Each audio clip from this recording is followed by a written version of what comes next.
कहीं कुछ, यही सारी है। और जा फिर सांप, बिच्छू, कीट, पतंग, फिर उसी शंका के कारण से वो मेरे को ये नुकसान करने वाला आ गया, किसी को खाने वाला उस शक्ति ने बना दिया। कौन जानवर, तो दूसरा तो बिल्ली, बिल्ली को कुत्ता।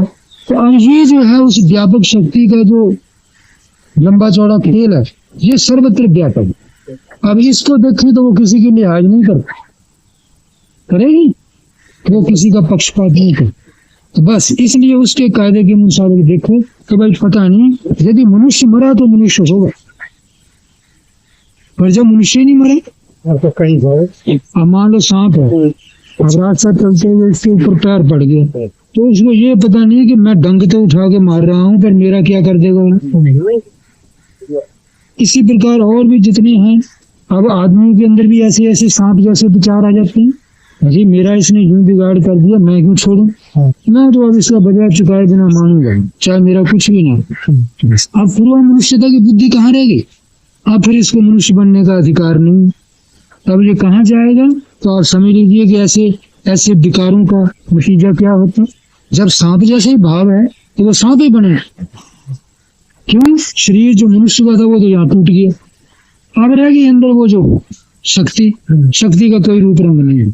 वो पेड़ों में पेड़ को बढ़ा देती है, पशु में पशु को बढ़ाती है, पक्षी में पक्षी को बढ़ाती है, मनुष्य है तो उसके मनुष्य को बढ़ा। अब बच्चे के यहाँ, बच्चा मनुष्य के यहाँ पैदा हुआ, उसके यहाँ मनुष्य की जैसी हड्डी बढ़ेगी, उसके जैसे मांस, उसी के जैसे शक्ल, खाया पिया उसी की शक्ल बनाओ। पर जब वो जो पशु पक्षी के पैदा होगा उसके अंदर वो शक्ति उसी तरह बढ़ती जाएगी। क्यों, वो कहती मेरे अंदर जन्म नहीं है, जो माए मैं करता है, जन्म तो इसका है, मैं तो सब जगह बराबर। और पानी की क्या शक्ल है किस, पर आदमी के अंदर भी है, पशु पक्षी के अंदर भी है, कीट पतंग के अंदर भी है, पेड़ों के अंदर भी है। पेड़ के अंदर पानी की शक्ल पेड़ की जैसी है, मनुष्य के अंदर मनुष्य जैसी। तो तत्व तो पांच ही है, जैसे मिट्टी, पानी, गर्मी, हवा और पोल, ये पांच ही तो हैं। ये पांच जैसे मनुष्य के अंदर ऐसे सभी के अंदर। अच्छा, इसी तरह जैसे पांच के जो छेमा है मन, जो विकारों में प्रकट होता है, ये भी सबके अंदर बराबर। फिर सातवीं वो चीज है जो चेतन शुद्ध ज्योति, तो शुद्ध ज्योति भी सबके अंदर बराबर। अब फिर शक्ल देने वाला कौन हुआ, मूर्ति देने वाला कौन हुआ, भाव। जैसे भाव वैसी मूर्ति। यदि बुद्धि का भाव है तो मनुष्य है, यदि क्रोध का भाव है, चंडाल जैसे छो का, थोड़े में चिढ़ जाना, थोड़े में गुस्सा करके एकदम डंग उठाना, तो सांप और बिच्छू। और यदि चतुराइयां चलाकियां, गीदड़, बहुत राग द्वेष, अपनी खाने पीने की चीज एक के पीछे लग गया, दूसरे के साथ द्वेष आदि, कुत्ता। अब ये जितने गुण हैं वो हर एक के अंदर एक एक ऐसी चीज है, वो भाव, उस भाव की मूर्ति है। तो भाई जो भाव लेके मरेगा वही बनेगा। तो इसलिए गीता में एक श्लोक कहा, क्या कहा है कि यम यम वापी स्मरण भावम त्यजत्यन्ते कलेवरम तम तमेवेति कौन्तेय सदा तद्भावदः। यम यम वापी स्मरण भावम, जिस जिस भाव को स्मरण करता हुआ, ये भाव मैंने बोल दिए, लेकिन एक के अंदर तो अकल रखना, वो अभी ज्यादा पीछे उसी पर चलेगा। क्या वो अकल रखने से आदमी है, तो अकल कैसी बनी रहे, बस हमारा तो इतना ही काम है। अकल भगवान विष्णु का रूप है, अकल परमात्मा का रूप है। अकल ही एक ऐसी चीज है जो कि ये मूर्ति धारण करती है जो हम लोग सब बैठे हैं। यदि ये अकल नहीं है तो पता नहीं पशु पक्षी कीट पतंग, उसमें भी डर ज्यादा, किसी में शंका ज्यादा, किसी में डर के कारण से छुपने का भाव, किसी में डर के कारण से क्रोध से मारने का भाव। जैसे जैसे भाव होंगे वैसी वैसी उसकी मूर्ति।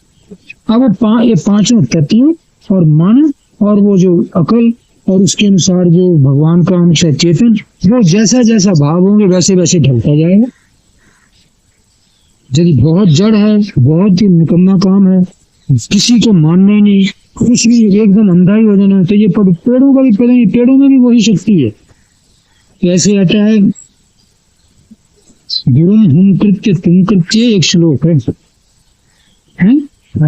जैसे कि जो अपने से श्रेष्ठ ज्ञान में है, जैसे कि बाप है कि बेटे के लिए श्रेष्ठ ज्ञान में, उस बाप को या बड़े को किसी को तू करके तिरस्कार से ज्यादा बोलने चोलने वाला है, वो अपने अंदर मनुष्य की बुद्धि को खत्म। ऐसे शमशाने जायते वृक्षा चील गृध रूप से, ऐसे लोग शमशान में जाके पेड़ बनते हैं और उस पर चील कौवे ऐसे लोग भी बैठते हैं, चलो भिक्षे करते हैं और भिक्षे करते हैं। तो और शमशान में पेड़ होता है जिसकी छाया में भी कोई बैठना नहीं चाहता। तो अब ये श्लोक है तो इसका मतलब है कि जिस ऋषि ने ये सोच करके जो श्लोक लिखा है उसके दिमाग में भी कोई सत्य चमका है, तब उसने लिखा है। चाहे अभी मान लो कि आप हमारे लिए भी नहीं प्रकट है, तो कहने का मतलब है देखो पेड़ भी बढ़ता है, पौधे भी बढ़ते हैं, कीट पतंग भी बढ़ते हैं, मनुष्य भी बढ़ते हैं। तो अभी इनके अंदर जो शक्ति काम करती है जो छुपी हुई है और सबको शक्ल देखती है, इसकी भी एक शक्ल है, इन कीट पतंगों की व मनुष्य की भी शक्ल है। पर जिसके अंदर बुद्धि है उसकी ये शक्ल है। बुद्धि उसको कहते हैं विचार से काम करने की आदत।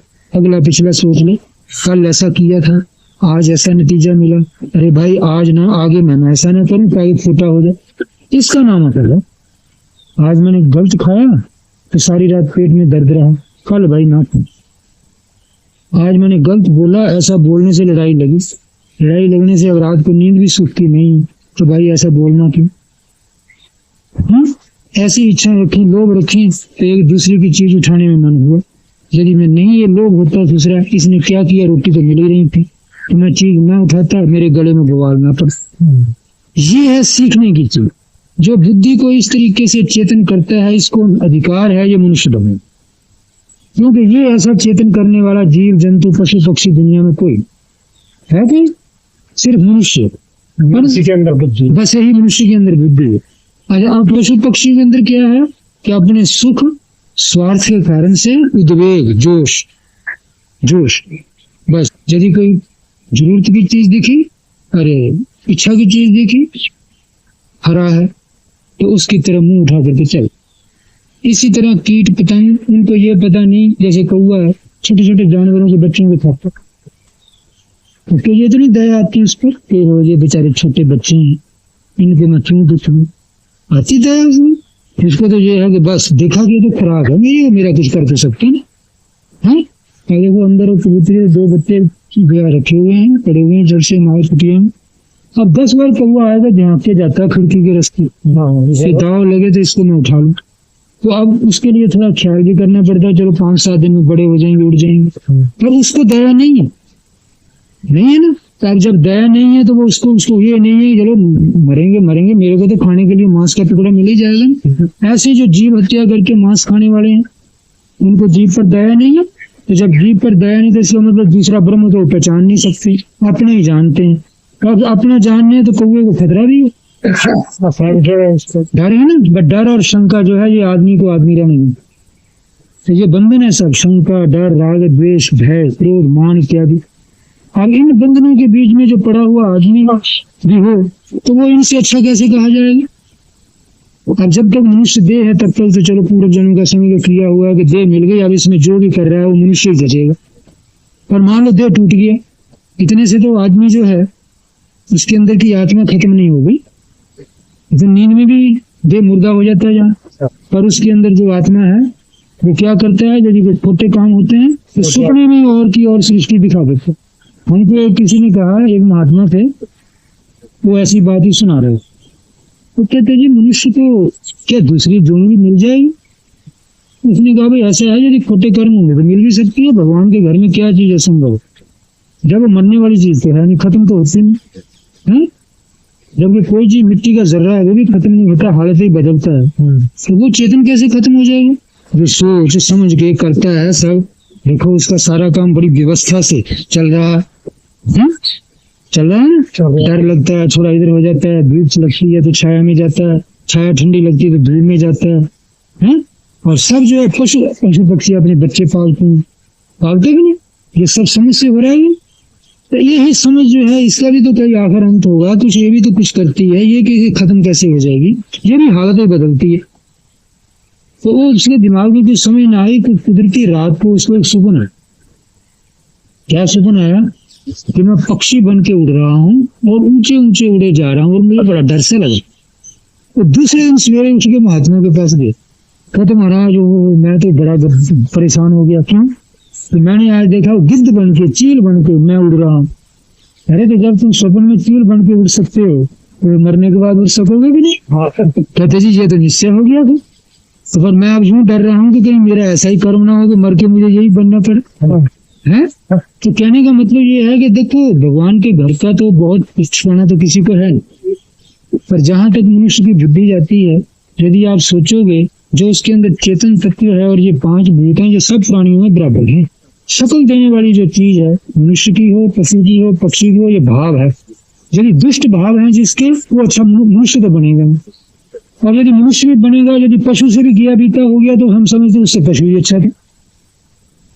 खोटे भावों वाला, खोटे कर्मों वाला सुख तो पाएगा नहीं, चाहे कितना ही कोई कर्म।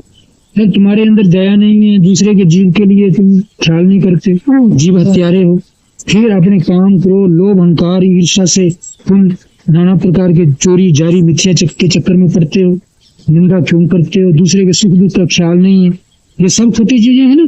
अब ऐसे में दुनिया में भी जब तक रहते हो तो छुप छुप के रहोगे, रहेगी ना, भय रहेगा ना। अब भय में छुपने वाला आदमी जो है तो मनुष्य सृष्टि से तो घबराता हुआ पता नहीं कहाँ कहाँ भागेगा। तो कहाँ कहाँ भागना, यही जंगल में गया कहीं जानवर बन गई, पशु पक्षी उड़ गया हवा में, कीट पतंगे जो धरती में घुस गए, तो यही दुनिया है उनके लिए। इसलिए ये है कि जब तक आदमी रहे तो कम से कम अपनी बुद्धि का सत्यानाश नहीं कर। पर बुद्धि का सत्यानाश सबसे पहले तो नशे करते हैं, तो थोड़े नशे से भी टल के रहे, क्योंकि नशे जो हैं ये बुद्धि का सत्यानाश करने के बाद सोचने की शक्ति खत्म हो जाती है। फिर जो संगी साथी हैं उन्हीं के कहना करने पड़ते हैं, या फिर जैसे अपने मन के अंदर जोश उद्वेग वगैरह है। तो इसलिए थोड़ा सा अपनी बुद्धि में रहने के लिए चाहे दुख भी पावे आदमी, देखो दुख भी छोटा दुख सहन किया हुआ यदि बड़े दुख को टाल दे तो वो दुख नहीं कहा जाता। क्या दुख है दवाई पीना कड़वी, यदि वो बड़ी बीमारी टाल देते। पर छोटा सुख भी जो है यदि वो त्यागने से महान सुख मिलता है तो छोटे सुख का त्याग कोई बड़ी बात नहीं है। जैसे परहेज करे बीमारी की हालत में आदमी कि भाई ऐसा खाना ना खाए, चाहे वो कितना ही प्यारा आनंद देने वाला हो, और यदि वो बीमारी की हालत है उसमें वो नहीं खाना चाहिए तो छोड़ दे। उस थोड़े सुख छोड़ने से उसको यदि बीमारी टल जाएगी तो बड़ा सुख मिल गया।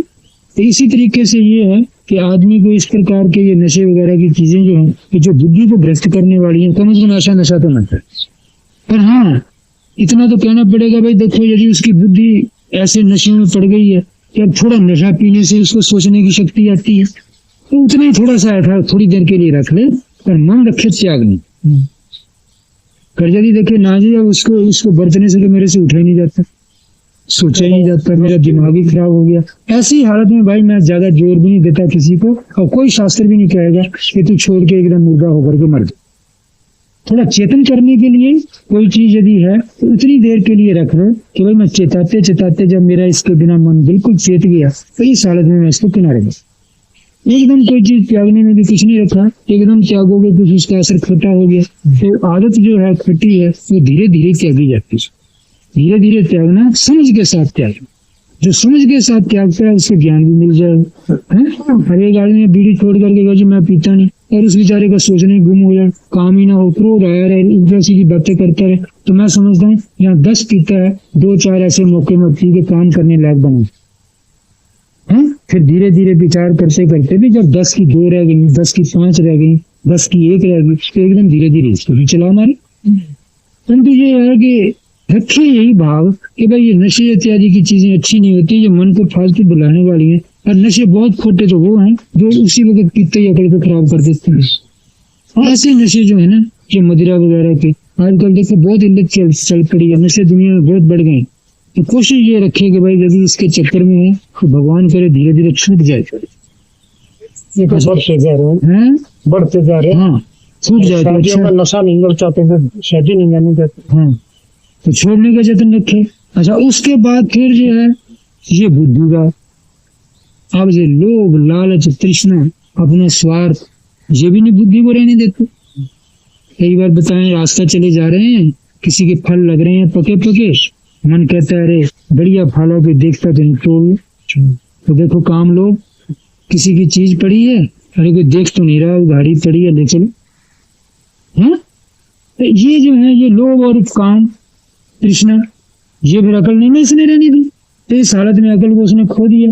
उसने ये नहीं देखा कि ये चीज लेने से मन में शंका पैदा होती है, भय पैदा होता है, और भय शंका से सृष्टि निकम्मी बनती। कई बार जो दृष्टांत देते हैं कि चोर ने चोरी की, सो गया, कहता किसी ने देखा तो है नहीं, मौत से हाथ मार लग गया, रात को जब सो जाता सपने में देखता डंडे खाए। अब क्या जान के वो डंडे खाने की सृष्टि रच रहा है?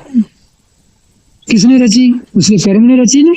कौन कर्म ने? तो जिससे शंका थी भाई चोरी तो की, पर किसी ने देख लिया हुआ, जो कुछ खोजते खोजते आ ही गए तो दुर्घट बन गए। बस ये शंका से उसके मन में तनाव था। तो तनाव वाली आत्मा कहती है मैं आराम से रहने वाली नहीं जब तक तनाव न तेरा निकल जाए। तो अब तनाव कैसे निकलने वो भी आत्मा ही जानती है। तनाव यूं निकलेगा। उस स्वप्न में उसने वैसी सृष्टि कर दी कि 10 आदमी आए पकड़े, अंदर से खींच लिया बाहर, घसीटने लगे, मारने पीटने लगे, जूतों से सबसे, बस ऐसा कर दिया। चल उसने समझ लिया कि भुगत गए, तनाव निकल गया है। तो अब आराम से चाहे बाजार में घूमे के भी मैंने दंड पा लिया, जा जेल हो गई, 6 महीने जेल देखा है। उसके बाद जाके इसको हो गया कि चल भाई भुगत गए। पर फिर भी मौके पर लोभ लालच तृष्णा के चक्कर आएंगे। फिर उस वक्त अंधा हो गया, बुद्धि को उसने विदा दे दी, नहीं सोच के काम कर सकता, नहीं लोभ को दबा सका, नहीं तृष्णा को दबा सका, फिर उसी चक्कर में पड़ गया। तो आगे उससे ज्यादा दंड। तो ये है कि आदमी मत समझे कि मैं इस देह में जो हूं मैं स्वतंत्र हूं। स्वतंत्र तो वो होगा जिसको शास्त्र कहता मुक्त। सुनते नहीं, मुक्ति शब्द को क्यों ज्यादा जोर दिया? मुक्ति का मतलब है बंधन से छूटना। जैसे जेल में बंधा हुआ छूट गया, कहते मुक्त हो गया। तो मुक्त का मतलब क्या है कि ये जो हमारे अंदर जेल है, प्रकृति की शक्तियां जो दिखती तो है नहीं पर बांधी हुई सबको, यदि इनके बंधन से बिल्कुल साफ छूट गया और साफ छूट करके जैसा ठीक है वैसा कर सका, जैसे ठीक है वैसा रह सका, तो जहां बैठा उसको वहीं सुख। ऐसा सुख पाने वाला मुक्त आत्मा जो है, इसकी हमारे भारतवर्ष में या सारी दुनिया में बड़ी पूजा। पूजा का मतलब है इसका आदर है। इसका आदर आपका मन ही करेगा तो आपका इंद्र करेगा। आप मुक्त होके देखो, आपका मन ही आपका आदर करेगा। यदि इससे मुक्त नहीं है ना तो उसको शंका रहेगी सारी दुनिया में मेरा अनादर है, चाहे मैं बन जाऊं कुछ भी, पैसा इकट्ठा कर लूं, ज्यादा करूं तो छोटे कपट के काम, फिर कहूं जी मेरे पे बहुत पैसा है, तो झूठा आदर है। आपको पैसे के लालच से बच्चे भी आदर कर देंगे और भी आदर कर देंगे, मन में आदर नहीं। मन में आदर इन्हीं चीजों क्या आप दुख के सामने, लोग लालच तृष्णा के सामने झुकते नहीं है और अपने आप को दबा सकते हैं, अपने आप से लड़ सकते हैं। छोटे भाव पैदा नहीं होते, छोटे किसी से व्यवहार नहीं करते, बर्ताव नहीं करते। थोड़े दिनों में आपको आदमी पहचान जाएंगे, वाह भाई आदमी तो ये तो पूजा हुई ना। पर पहले अंदर से देवता लोग आपको आदर देंगे एकांत में कि भाई अकेले में भी ये ढीला नहीं है, अकेले में भी हर वक्त अपने मन को देखता रहता है और इन उद्वेगों को, जोशों को और नाना प्रकार के खोटे विकारों को और बंधनों को टालता रहता है।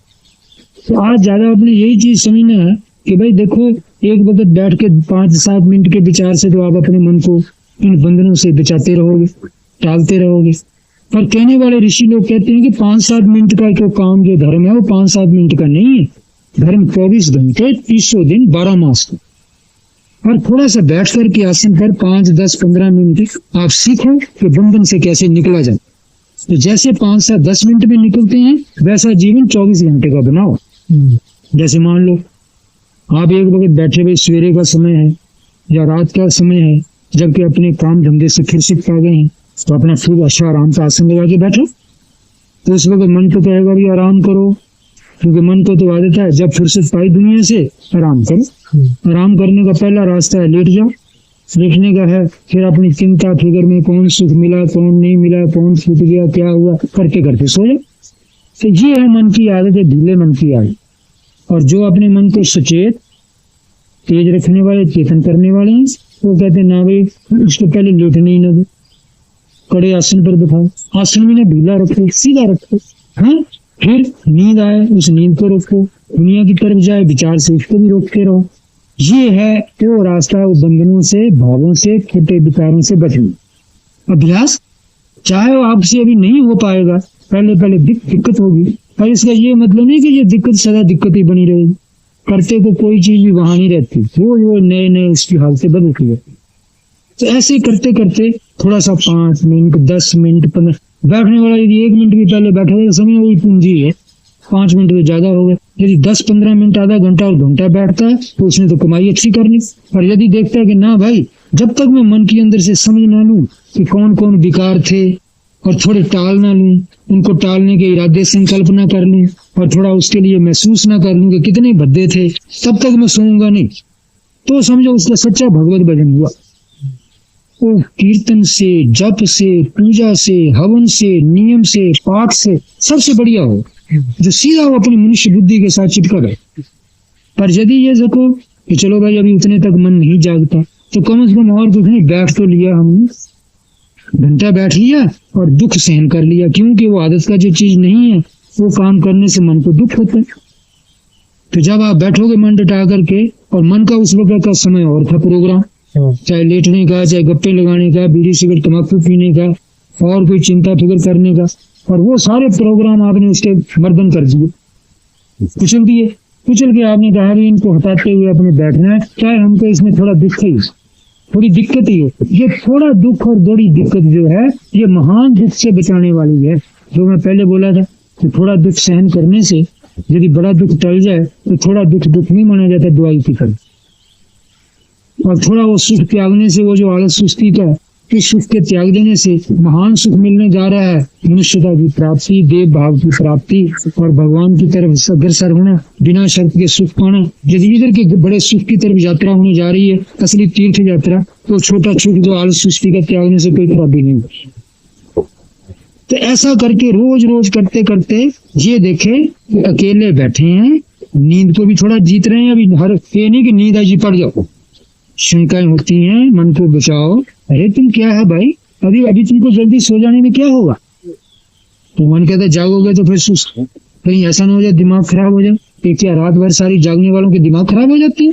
संशयों को टालो, संशयों को टालना, ईर्ष्या को टालना, भय को टालना, क्रोध को टालना, ईर्ष्या को टालना, द्वेष को टालना। ये टालते टालते जागते रहने का नाम है देव भाव।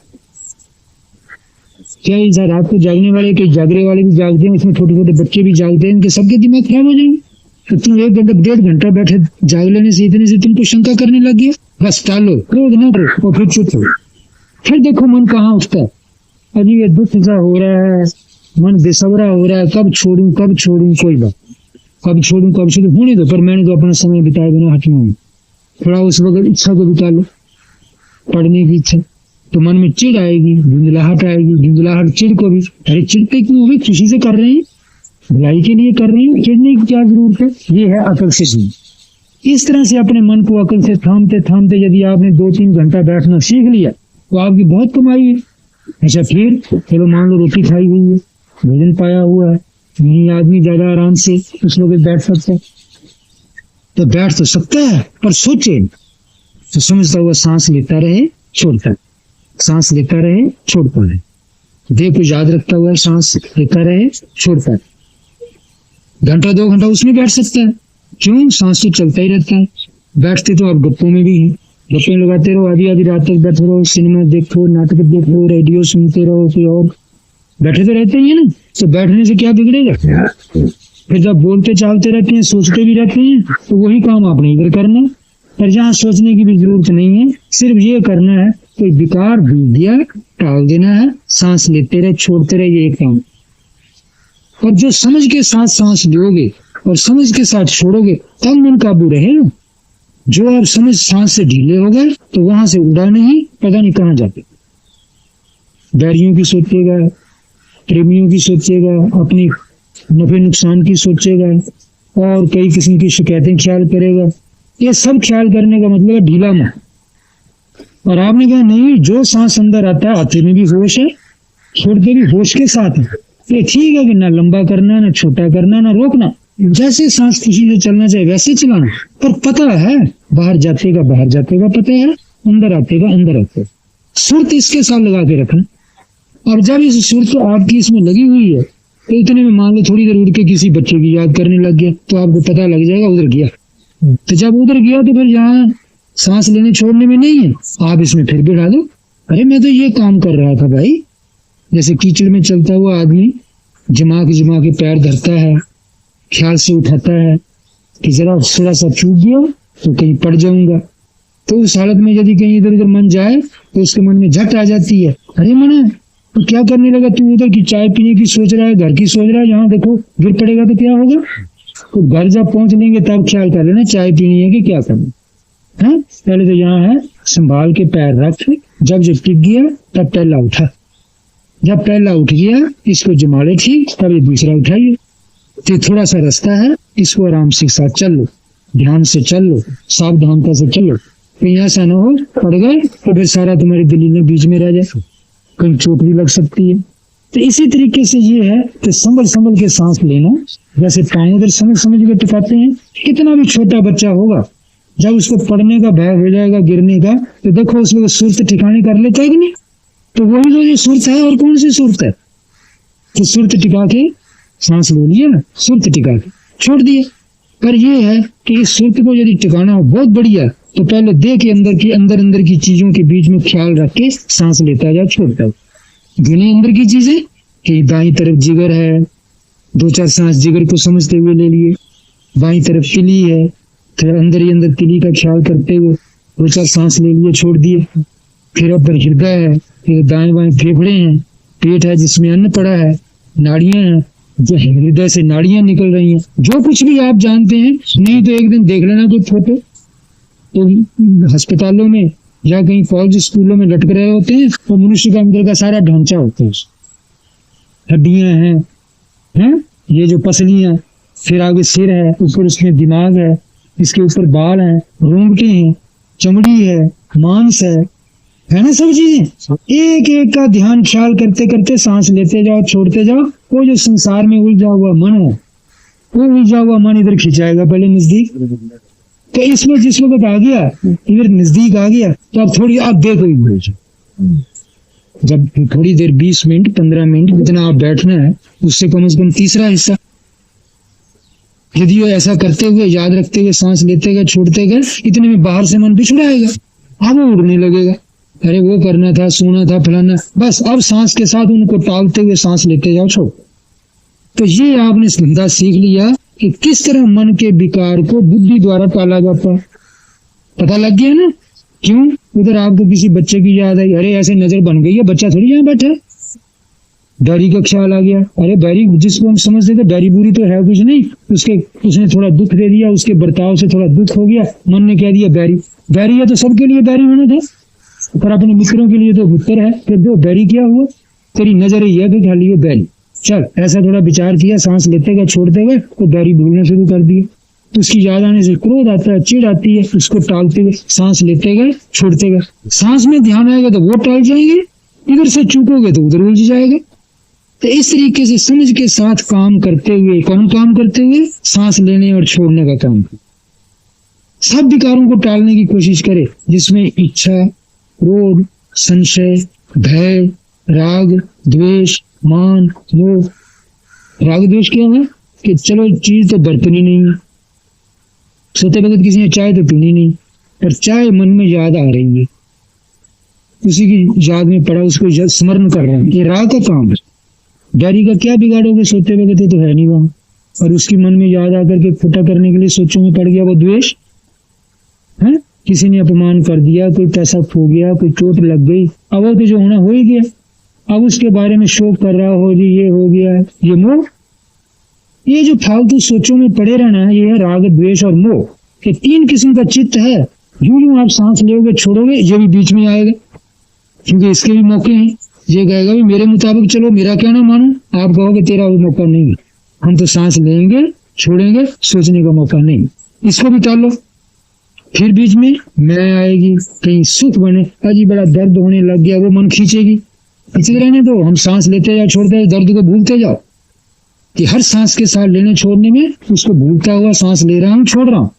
चलो मान लो सुख आने लगे, बढ़िया लगने लगे, आंखों पलकों में नींद का या और कुछ बैठे होने का, तो सुख को भी ख्याल मत करो, सांस ये भी हमारा ध्यान खींचता है।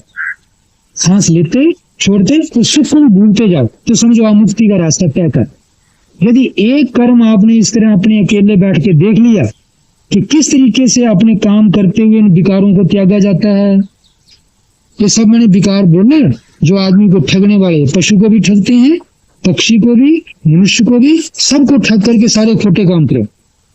तो जब इनको आपने अकल के साथ टालना सीख लिया, अब जैसे आपने वो 2 घंटे में, ऐसे ही अब 24 घंटे में जब तक जागो आप, चाहे 18 घंटे जागो, 16 घंटे जागो, खाने में, पीने में, नहाने में, धोने में, दातुन कुरला में, बातचीत में, अपने धंधे में, किसी में भी हो, तो उस वक्त अभी वो काम ही है।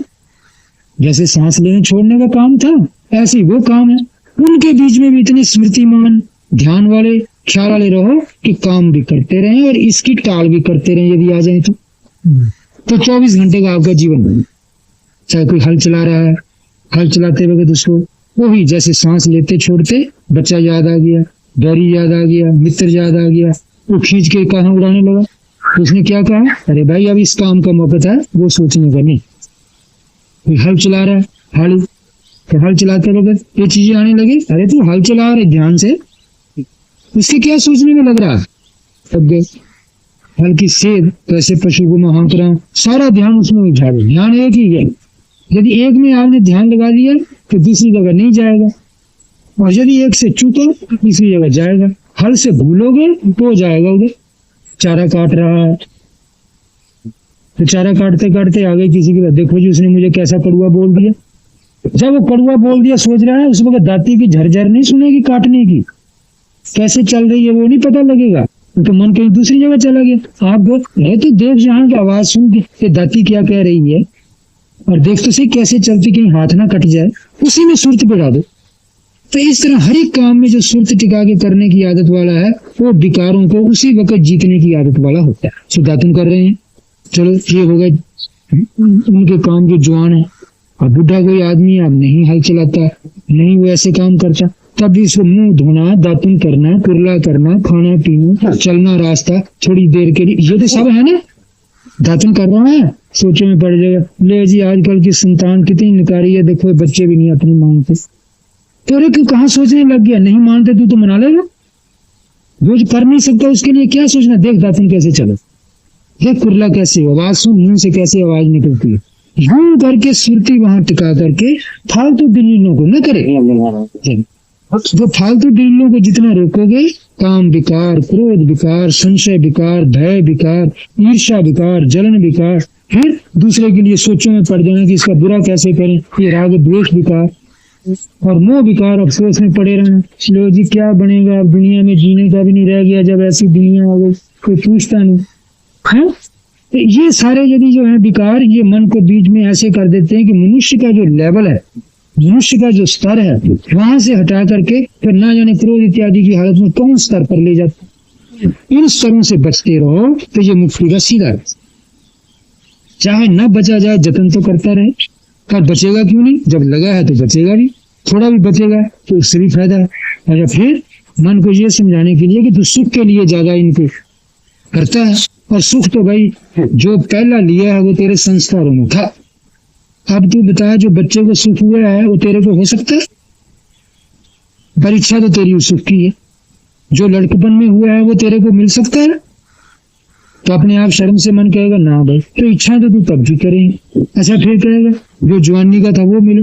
अब जवानी की ताकत का, सब प्रकार की इंद्रियों की चेतनता का, अब वो सुख तुमको कैसे मिल जाए, वो आदर मान तुमको कैसे मिल जाए है? अच्छा फिर चलो जी, जब हमारी चलती थी, जब हम कमाते थे, जब कम से कम थोड़ा आदर। अरे बाबा तुम तो वो बातें कर रहे हो कि पानी का प्रवाह चल रहा है यहाँ पर, और यहाँ के चलने की चीज तू देखना चाहता है 10 मील आगे, यहाँ की चीज वहां कैसे दिखेगी? तो ये जीवन का स्रोत प्रवाह बह रहा है। जो बचपन में है वो लड़कपन में नहीं, जो लड़कपन में है वो जवानी में नहीं, जो जवानी में है वो तुमको बुढ़ापे में कैसे मिलेगा? अब तमन्ना तो पीछे की कर रहा है, वैसा खाऊं, वैसा पीऊं, वैसा अहंकार से बोलूं, मेरे को माने। अब वो तुमको कहाँ मिलेगा? तो जब नहीं मिलेगा तो जो नहीं मिलना उसकी इच्छा करना फालतू है, और इच्छा करके चिढ़ना और फालतू है, फिर दूसरे से बैर द्वेष करना और निकम्मा है, फिर उसकी शिकायतें करना। तो इसका मतलब है समय बर्बाद करना है। विचार विवेक विचार करके जो कोई जैसी चीज है उसको सहन करने की आदत। मन को रक्षा शांति लेकर के बुद्धि से इन विकारों को रोकते हुए मर जाएगा, वैकुंठ धाम का दरवाजा खुला मिलेगा। वैकुंठ किसे कहते हैं कि जिसमें आदमी का सुख कभी भी कुंठित नहीं होता। कुंठित कहते हैं कुंडा, जैसे चाकू की धार ठंडी हो जाती, काटती नहीं ना, तो इसको कहते कुंठ। तो वैकुंठ का मतलब है कि यहाँ कोई चीज कुंठित नहीं होती, जो सुख, बुद्धि, चैन, आराम, संतोष, ज्ञान, जिसके कभी भी मंदे नहीं पड़ते, ऐसे लोग को जाएगा। और जब आपने ऐसे लोग कमाया है, यही जीते जी ध्यान में बैठ के आसन पर भी चलते फिरते, दातुन कुरला, बोलते चालते भी, बोलने चालने में आता अजी ये तो मुझे तू करके बोले है, तो मैं भी इसको सेधने वाले वचन बोलूं? नहीं, अगले की नकल नहीं करनी। वो अगला बेचारा पता नहीं कहाँ से परेशान तंगी में है, मैं अपने इसको जैसा बोलना चाहिए अपने आदर भाव से बोल। बस अपने को देखना, इसका नाम आत्मदर्शन। अपने को समझना, इसका नाम आत्मज्ञानी। अपने को संभालना, इसका नाम है कि आत्मा का संयम। और संभालते अपने में हर वक्त सुरक्षित रहना, पूर्ण रहना, जैसे भरा है मेरी अकल टिकी हुई है, मुझे आनंद है, बस यही हो गया उस आदमी के लिए मुक्ति।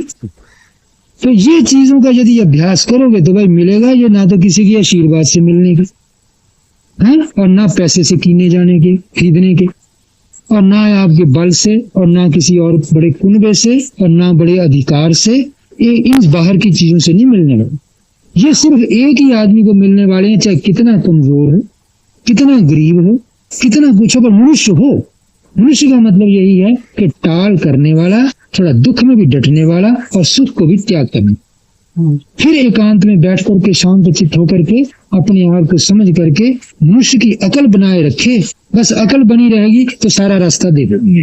और अकल को विदा करने वाले कौन है? यही काम, क्रोध, लोभ, ईर्ष्या, द्वेष, जलन, वो यूं करता है, वो मैं कैसे क्यों न करूं। बस इस तरीके की जो चीजें ये बुद्धि को डालेंगे। जब बुद्धि नहीं रही, मनुष्य नहीं रहा, देवता कैसे बनेंगे?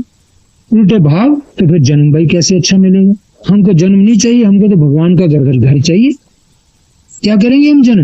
जन्म किसी हालत में भी आप हो, थोड़े किसी समय में अच्छा लगता है। जवानी की हालत में चलती है, अच्छा खाता पीता है, कोई रोग नहीं है, तब अच्छा लगता है दुनिया में ठीक रहना। नहीं तो पिछली उम्र में जाकर के जिस वक्त कोई बात भी नहीं पूछता, तो बुढ़ा यही खोजता है कब मरूं और किस वक्त यहाँ से छुट्टी पाऊं। तो ऐसी हालत में फिर दुनिया में आके क्या करना है उसने? और उस वक्त यदि उसके मन में ये दलीलें हुई तो अब फायदा क्या हुआ? अब तो कुछ कर नहीं सकते। तो ये जो पिछली उम्र जो है भाई, ये किसी ने देखी तो अभी है नहीं पहली उम्र में। पर जो ज्ञानी विचारवान है वो ध्यान में इसको भी देख लेते कि तेरी तो अभी नहीं आई, फलाने की देख ले, उसकी देख ले, उसके देख ले दुख क्या हाल हो रहा है। तो तुम ये मत समझ कि ये मेरे ऊपर नहीं बीतेगी, तेरे पर भी यही आने वाली है।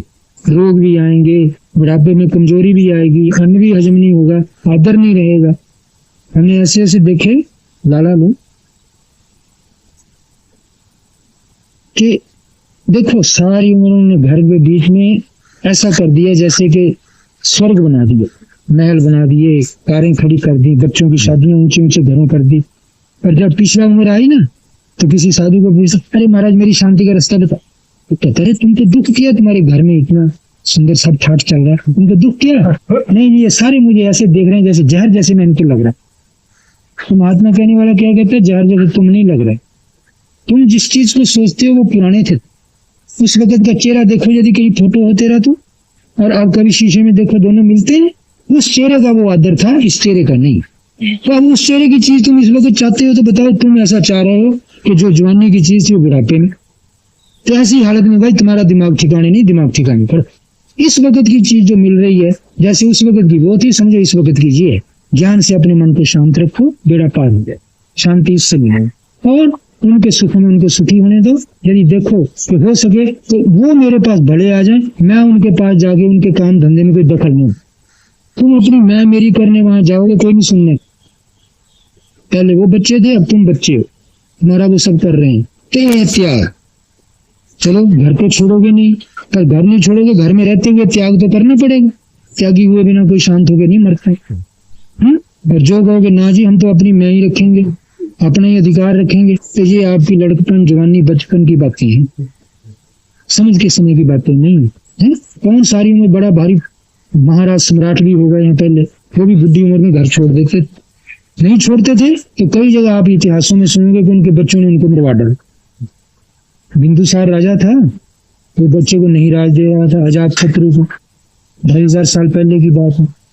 तो उसके मित्र क्या कहते, अरे तेरा बाप जो है तेरे को राज नहीं देगा, ये मरना नहीं चाहता है, बल्कि तेरे से इसको डर है, तेरे को मरवाएगा।